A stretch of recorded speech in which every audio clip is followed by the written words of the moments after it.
Hi everyone, welcome back to the kitchen. We're going to be looking at a letter in the Bible this evening. A letter that was written to some Christians who are drifting away from Christianity. It's called the letter to the Hebrews. And we're going to ask three questions. Who, what, and why? Who are these Hebrews? What was said to them in this letter? And why was the letter written?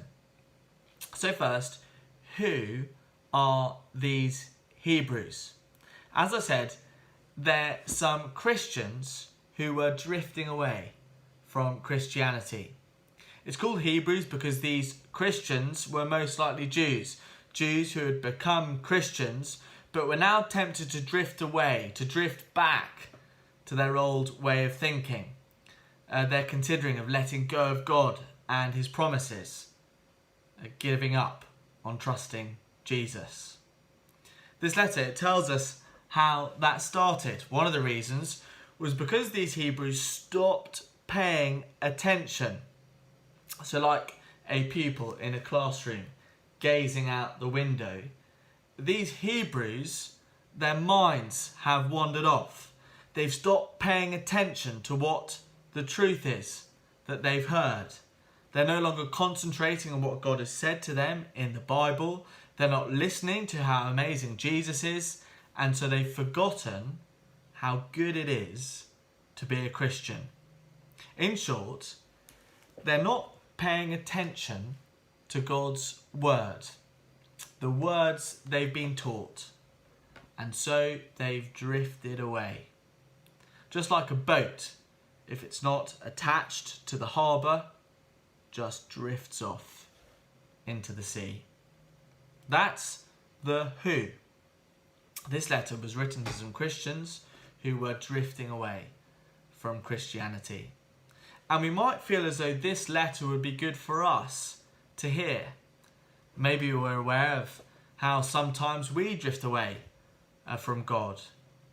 Or maybe we're aware that we're drifting away from him right now. So, what does this letter say? What does this letter say to people like these Hebrews? Well, let's find out. We're going to look at the first sentence, chapter 1, verse 1. Here we go.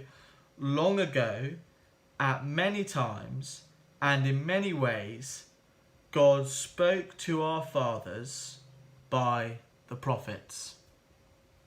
What this verse says is that God spoke.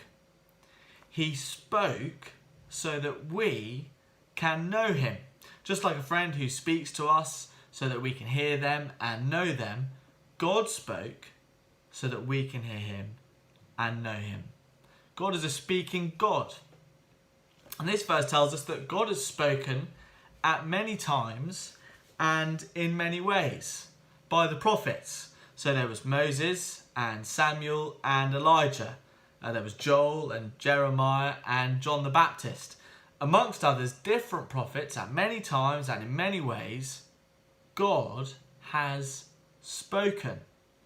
Again, it's a bit like a friend who sends us a text message, then sends a Snapchat message, then a Facebook message, then an Instagram message, then an email, then leaves a voicemail, then tries to get in contact by Skype and Zoom and everything else. God has spoken. We can't say God hasn't because he has.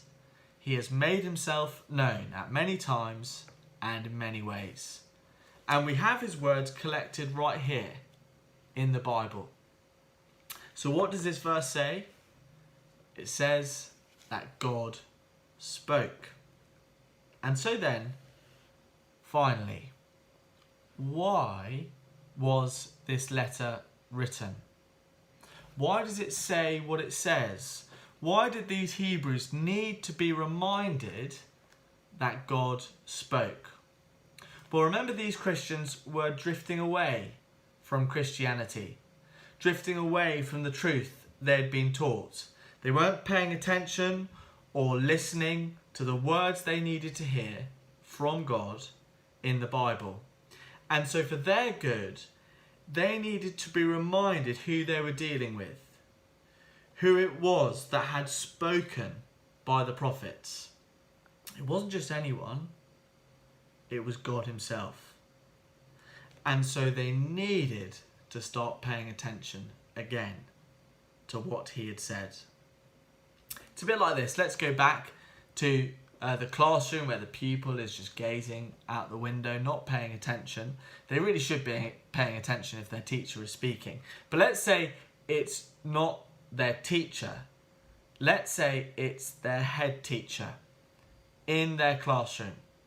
Well, it really is worth paying attention then, isn't it? You don't want to be caught staring out the window then. But let's say it's not even the teacher. Let's say it's not even the head teacher. Let's say it's the Prime Minister in the classroom speaking. Well, they've got to pay attention then. Surely. Well, this letter was written to these Hebrews to encourage them to pay attention by reminding them that it's not a teacher, not a head teacher, not even the Prime Minister, but God who has spoken. And so we must, like these Hebrews, pay attention to what God has said. Close, careful, concentrated attention.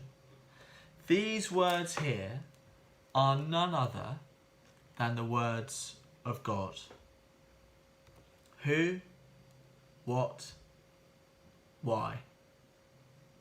If we feel like we're drifting away from Christianity, if we want to make sure that we don't drift away from God, let's remember who has spoken. God himself. And so let's pay attention to what he said. What we'll find is that when we pay attention, we won't drift, we'll hold fast. Like a boat that is tied to the harbour, it won't drift away, it'll stay where it is. And that's the case because when we pay attention to God's word and his truth, we'll be reminded quite how amazing Jesus is. He's so loving and good and kind and forgiving. And we'll be reminded how good it is to be a Christian, saved, free, friendship with God, a future in heaven to look forward to. When we pay attention to God's words, we won't drift away because we won't want to drift away anywhere else. We'll hold fast to God. So there we go. This weekend, let's not drift away. Let's pay attention to God and what he has said. Have a good weekend, everyone. Stay safe. God bless.